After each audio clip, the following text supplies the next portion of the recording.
welcome to this issue of Coast Currents. In the studio with me today, I'm pleased to have Rod Jones, who is the coordinator of the Mendocino Abalone Watch. Excuse me. Hello, Rod. Welcome. Thank you, Alan. Great. Would you tell our audience a little bit about yourself? Well, I'm a local attorney. I've been living here in Mendocino for about the past 24 years and raised a daughter here, had my family here, getting to the point of maybe moving toward retirement at this point. Uh-huh. And how did you become involved, and how did the Mendocino Abalone Watch become into existence? Well, my work on the coast as a lawyer has consisted quite a bit of in the way of criminal defense work, as well as some land use and real property law, environmental litigation as well. And in the context of my criminal defense work, many of the cases that I would get would often be abalone defense work for people who were accused of poaching abalone, either taking too many or the wrong size or not properly following the regulations. And I would work on those cases, but also hear from the sidelines that the local fish and game wardens were having a pretty difficult time enforcing abalone regulations, and that there was a sense there was a lot of poaching going on. So I found myself at a point where my professional obligations were colliding with my personal values in terms of my respect for the environment and my efforts to try and do what I can to help to preserve our environment up here on the Mendocino coast. I decided I need to reconcile that conflict somehow, and the way that it seemed most appropriate for me to do that, most satisfying to me, was to stop doing criminal defense work on poaching cases altogether and start the organization that we now call the Mendocino Abalone Watch. So what exactly does, the acronym is MAW, correct? It is MAW. What exactly do you do? Well, we started with the idea that we would try to serve the needs of law enforcement, particularly Fish and Game, which is now Department of Fish and Wildlife, in terms of the wardens trying to cover the very extensive coastline we've got, which, as you might expect, between, say, Westport and Point Arena, I believe there's almost 100 different spots where people can get access to the ocean and go down and dive for abalone or go for fish, whatever they're looking for. That's a lot of turf to cover, and the game warden staff here seems to fluctuate anywhere between about 5 and 7 people. So the idea was, what can we do that would help to serve the wardens? What kind of model of citizen participation might work? And what constantly came back to my mind, in part because of my experience as a criminal defense lawyer, were the efforts of people in various communities to start a neighborhood watch program as an anti-crime effort to assist law enforcement. That model seemed to make sense to me, and I got a few of my friends together and kind of brainstormed the idea of putting together a citizens organization that would be in support of law enforcement, that would function much like Neighborhood Watch, in the sense that people would be self-sufficient, have their own equipment that would identify them as being members of MAW, or Mendocino Abalone Watch, but be able to patrol the area in which they live and watch for illegal behavior, also try and encourage people to abide by regulations as well. And so what are some of the rules and regulations that are in existence as of 2013 now? Good question, Alan. Those have changed over the years.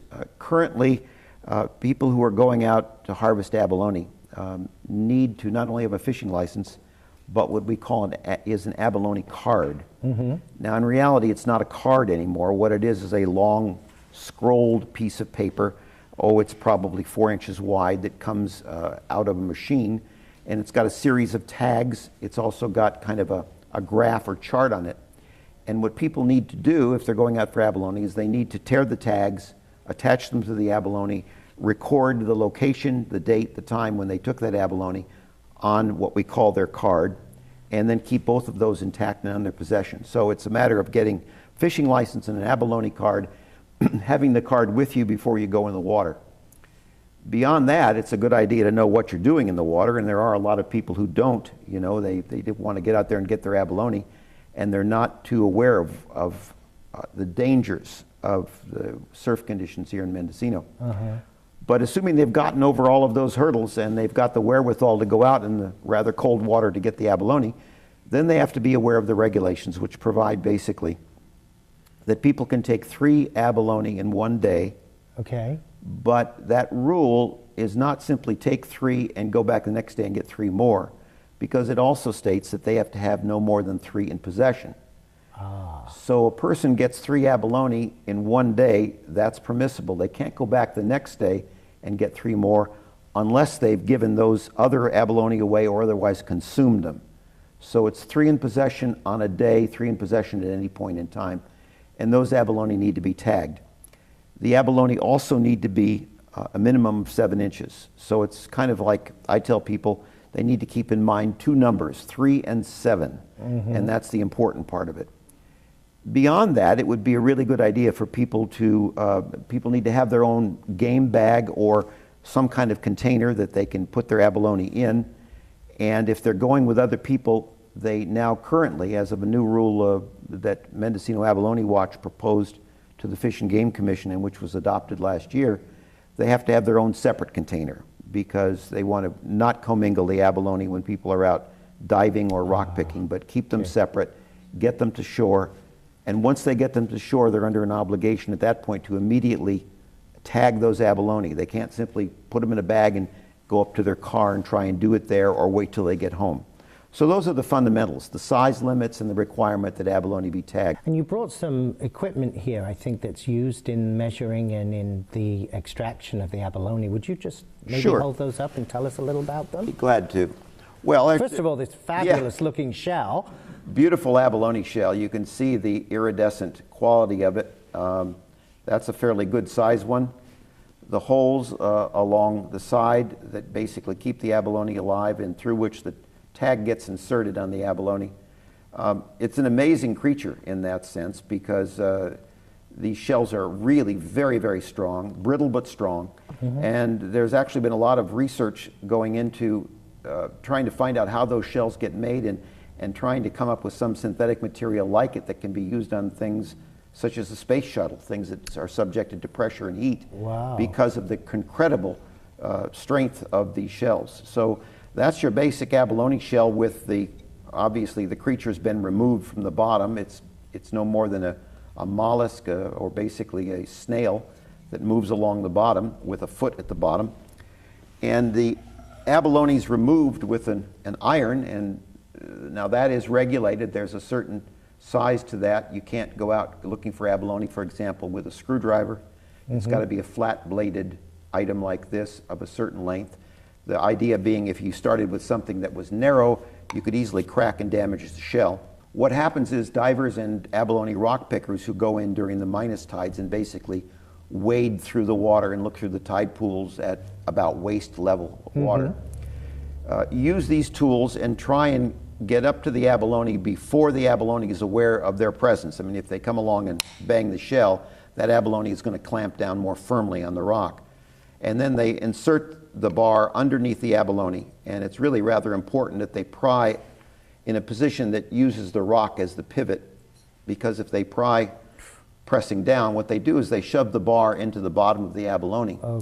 And they are essentially hemophiliacs. So if you do that and you puncture the skin, and then you find you've got the wrong size abalone, it's too small, you put it back, you likely have killed it at that point. So removal, like I say, is very important. A lot of people don't seem to know that. I've seen many rock pickers who get out there and you see them just constantly jamming at the abalone and getting it off, and then sometimes not reattaching it as they should, but simply throwing it in the water, and it's probably gone at that point. Either before they remove it, which is the best time, or after they've removed it, they need to gauge it, and that's a simple metal caliper that's a 7-inch caliper. There are bigger sizes, but again, that needs to be of the right kind to comply with the regulations, with enough distance out so that it can get around the shell, and that's put against the shell to determine that whether or not that abalone is the proper legal size. We commonly call it, doing clicking is basically what it involves, because you can kind of hear that that shell makes a noise when you click it and determine if you've got the right size abalone. And if people in our community are interested in volunteering for you, how would they go about that? Well, they could certainly go first and foremost and look at our website, which is www.mendoabwatch.com. Okay. There's lots of good information on that. They can look at that and see if it looks like this is the kind of organization they'd like to be in. And then they can send us an email. There's a link there, or they can give us a call at 937-3725, indicate their interest, and we'll talk with them about getting some training and becoming a volunteer. We try and work with everybody we can, with all ages, shapes, and sizes that we can. Some people with disabilities who can't get around very much do some observing from sitting on chairs on the headlands, or getting in their vehicles and observing from the vehicles. So we work with every volunteer we can. If you've got the strong skills of being able to observe and study something and act in a diplomatic way, we're happy to have you as a volunteer. Well, that's great, and thank you so much for joining us. Thank you, audience. We'll see you next time on Coast Currents.